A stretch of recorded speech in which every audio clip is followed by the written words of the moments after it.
Hello everyone, this is Kris from the College Student Personnel Office at Western Illinois University, and today I'm going to be showing you a basic overview of WesternOnline, which is a portal for our instructors to use for assignments or discussion posts. So let's get right into it.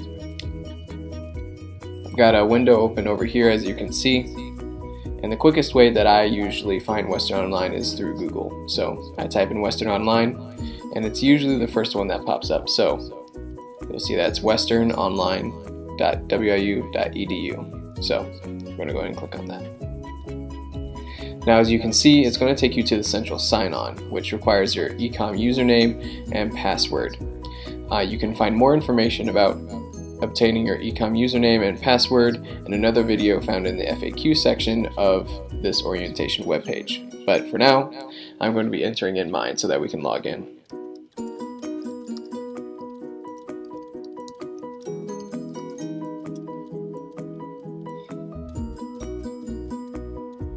So once you log in and it loads up a little bit here, you can see this is the home page for WesternOnline.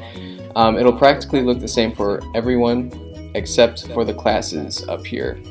Obviously, the classes that you're currently taking for the term are going to show up here, and they're also going to show up over here in this section. Personally, I like this section just a little bit better because of the pictures, but you know, that's just me. Before we explore one of these class tabs, we're actually going to take a look up here. As you can see, there's a couple different things you can look at when you first get on here. There's your profile tab, which you can go into. The only thing I've really used it for is to change my profile picture. Then we've also got the notification bell here. This is really just for when you have updates for assignments that you've turned in from instructors and stuff like that. And we have message alerts, which are if professors decide to send messages through WesternOnline. And as you can see, if you have a notification in one of these areas, it'll have a little orange dot up top here. And you can just click on it and it'll take you to that window. But the most important thing I want to show you today are the class tabs. So if we go back down here, you can see I'm taking 3 different classes this term. We're actually going to click on this one, and we're going to take a little look at it. So each professor in the Higher Education Leadership program can make their website look however they want to. However, that being said, a lot of our professors like to have a very similar look to each other so that it's easy to navigate. The first thing that you'll notice is that this bar up here remains the same. It follows you wherever you go, so you can access your notifications and messages wherever you're at. One of the next things you may notice are the announcement sections of this page. The announcements are really just for professors to post updates on assignments or the syllabus. Sometimes professors use the announcements page, sometimes they don't. But as you can see here, this was just an update on how to access one of our assignments. That's usually what the announcements looks like. On the right, you can see the calendar here. This usually says when the next upcoming event is, like meeting for an in-person class, or it can be for when assignments are due. As you can see, we have one more discussion posting that needs to be done. If we scroll down a little bit more, we go to the content browser. Now this is where the syllabus is, it's where reserved readings can be found, and it can be where other resources for assignments are found. The most important part is probably finding the syllabus and reserved readings. So we're gonna take a look here at the syllabus. If you click on one of these various things, it'll take you to a new page where the document pops up. So on this page, you can scroll through the whole document and read it through here, but you also have the option to scroll down a little bit farther. You can download and print this document. So if you like paper and like reading off paper, you can print out the syllabus and other reserved readings like this, or if you just want to download it onto your computer and just have it onto your computer wherever you go, you can do that as well.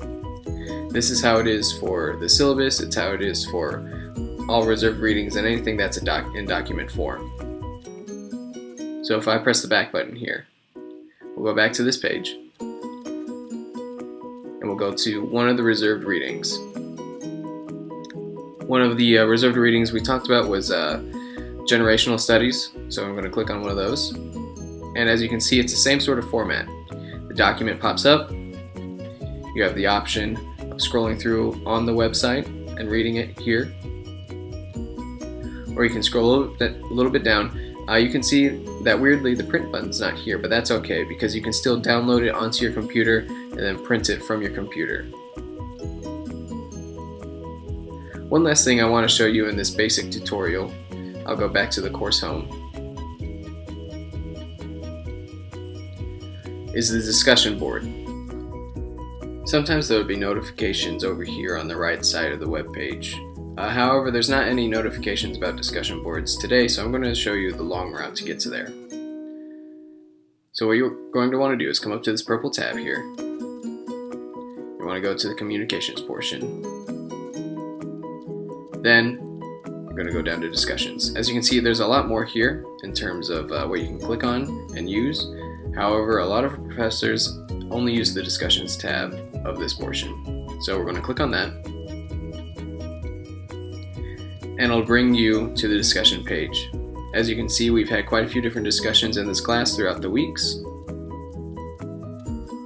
The most recent one being here, week number 15. I'm just going to go ahead and click on it and kind of show you what it looks like.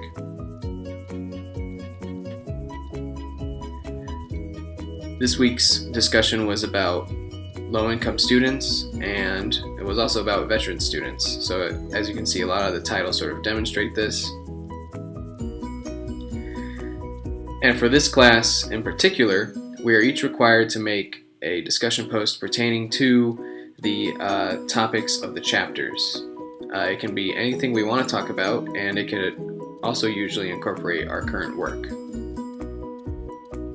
Some other teachers and other courses will provide prompts for you to answer, and some of them will be more like this, so it kind of depends on what the professor wants in the syllabus.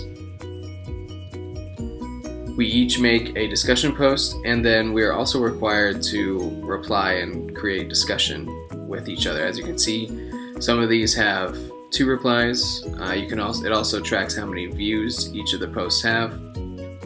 And the professors really use this to try and simulate an in-person sort of class. And if something really big pops up in one of these discussions, the professors generally try to bring them up in the in-person classroom setting as well. So that's my basic overview tutorial of Western Online. I hope you enjoyed it. If you have any more questions about Western Online or the CSP program in general, do not be afraid to contact us. We're always here to help. Thank you.